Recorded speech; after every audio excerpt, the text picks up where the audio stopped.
question. Ito naman, sila na yung magtatanong, hindi na ako yung magbabasa. Okay? So let's go to Kate Adahar of Random Republica. Hi, thanks. Hi, Hello. Yung question ko actually for Inigo, no? Since we know you have showbiz in your blood, tapos since na-launch ka from nung dito sa Star Magic, ano na yung may bago ka pang appreciation sa showbiz? Kung ikaw na mismo yung nasala sa project. Yes, I don't know if I mentioned, pero one of my biggest appreciation now, aside from my mom, is really my sister. Kasi nakita ko kung paano siya kaporsigido sa pag-aaral niya. And she also does extracurriculars. Nag-gymnastics siya, kumakanta siya, sumasayaw, nag-theater. Ang dami niyang ginagawa sa buhay. As in lahat na. Yeah. So ako na-appreciate ko yung sister ko kasi kahit marami siyang ginagawa, hindi siya napapagod. Kasi na-enjoy niya yung ginagawa niya. So it's something na sabi ko, kahit hindi siya showbiz, hindi siya related dito sa ginagawa ko, ma-apply ko yung work ethic niya. So that's something that I appreciate now. And sobrang, hindi ko alam yung word na rin, pero natatamaan ako every time nakikita ko siya nagpa-perform.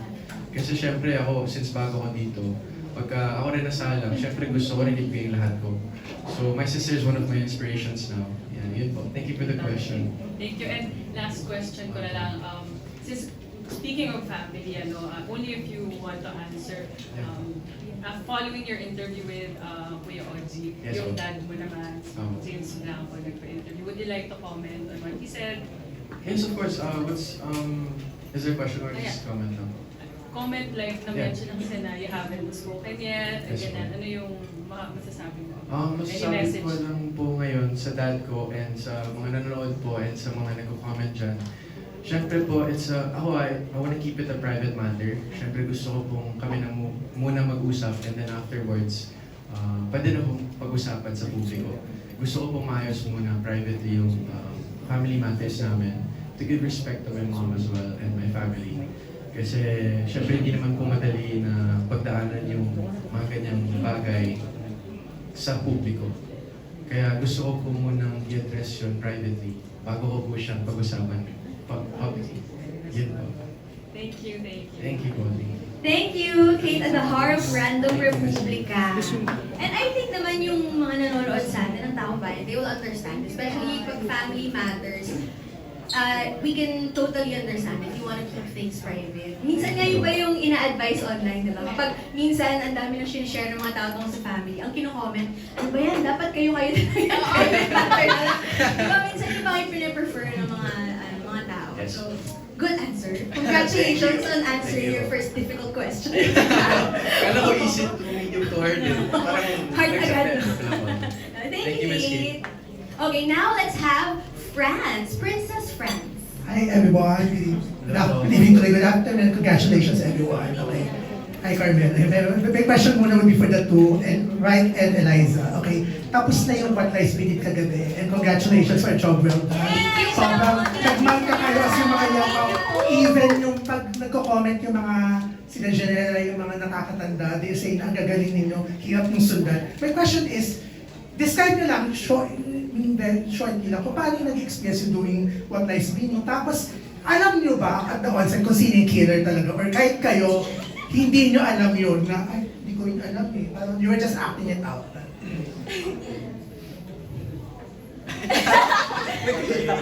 Ako po, since yung What Lies Beneath po kasi first series ko po, naka-help po talaga sila Mutya, sila Crystal, Allison, and Wright po sa akin para po ma-portray ko po na maayos yung character ko po as young Alice po, young Janela Salvador po. And happy po ako na nabigyan ko po ng buhay yung young Alice po.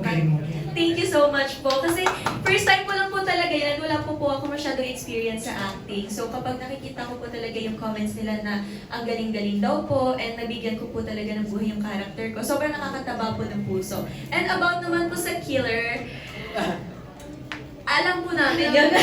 Alam po namin yun. Kaso, kapag pinipilit po kami na sabihin, syempre, hindi po pwedeng sabihin para abangan po talaga ng mga tao. Nalaman po namin yun, yung killer, kasi nabalik po yung script na binigay sa Opo.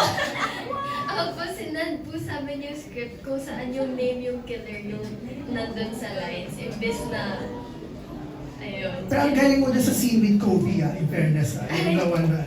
pinahiya mo siya, diba? And congrats to the both of you. Kasi sa PBB, grabe, habang nasa outside, kasi doon kayo na bahay, pinag-uusapan kayong mabel doon sa ano. And for the 3 boys, hi guys. So, ayun, kayong tatlo, kayo, nung umexit kayo, may mga nanghinayang na parang may sayang sila. The 3 of them, especially itong si Ray during the, ano diba? So, my question would be, kung babalikan nyo ba yung PBB journey nyo, may mga bagay ba kayo na sana you felt na, of course, may mga, ano naman tayo, we have no regrets naman, pero may mga bagay ba you felt na you could have done better inside baka could have been differently? And then, next question na lang, ituhog ko na is, ngayon, kayo nakikita kayong tatlo as three promising young actors, future leading men. So, anong genre yung nakikita nyo pwede nyong trabahuin and sino yung mga look forward nyo na sana makatrabaho nyo in the future sa mga teleserye, movies ka. Thank you guys and congratulations. Thank you po. Thank you po, sir. Ako naman po sa mga napagdaanan ko po dun sa loob ng bahay ni Kuya. Kasi kung ano po yung nangyari, tinatanggap ko siya ng buong buo. Kasi naniniwala ako na kung hindi yun nangyari sa akin, kung hindi yun yung plano ni Lord sa akin, baka wala ako ngayon dito. Baka hindi ko natutunan yung mga pagkakamali ko. Alam ko na yun talaga yung path ni Lord para sa akin. Sa ano naman po, sa when it comes to projects, siguro po gusto ko pong maging leading man. Tsaka heavy drama po yung gusto ko. So are you looking forward to working with Ashley? Yes, naman. Alam mo, magaling na actor si Ashley. And Yes. some people are thinking at this point, okay, kahapon kasi, di ba nag-guesting ka sa DJ Jai? And Yes po. at by one point na halos may iyak ka. So our people are saying na, ay, parang may potential siyang actor. So, ano ba? Actually po, nung nasa bahay po, iyakin ako eh. Alam mo Yes. Kasi, ewan, ang bilis kong maiyak kapag may... kapag emotional yung isang tao. Parang nadadala ako, gano'n. Parang napuput ko yung sarili ko sa shoes niya. Parang gano'n. Kaya naiiyak na din ako. So si Ashley ang so far gusto mo makating up if ever. Okay naman po. Yes naman. Ikaw naman Iligo. Hello At po. sa Saroha. Thank you po. Para sa akin po, sa regret, wala po akong regret. Sobrang akong grateful kasi nakapasok ako ng bahay ni Kuya. Yun po yung una-una. Tapos para sa akin kasi nakabuild ako ng brotherhood sa loob. Tsaka syempre bagong friends. Kaya sobrang akong grateful na si Miguel, yan si Ray, si Fred, si Nahi. Sobrang grateful na nakilala ko sila. Tsaka syempre mapapayuhan nila ako pagka sa acting din. Syempre tagal na rin sila sa industry, si Nahi. Si Miguel, bata pa lang, diba? Tapos, syempre gusto ko namang explore na role is rom-com. And gusto kong maka-work syempre sino gusto mo part? Siyempre yung crush ko, Julia Barreto.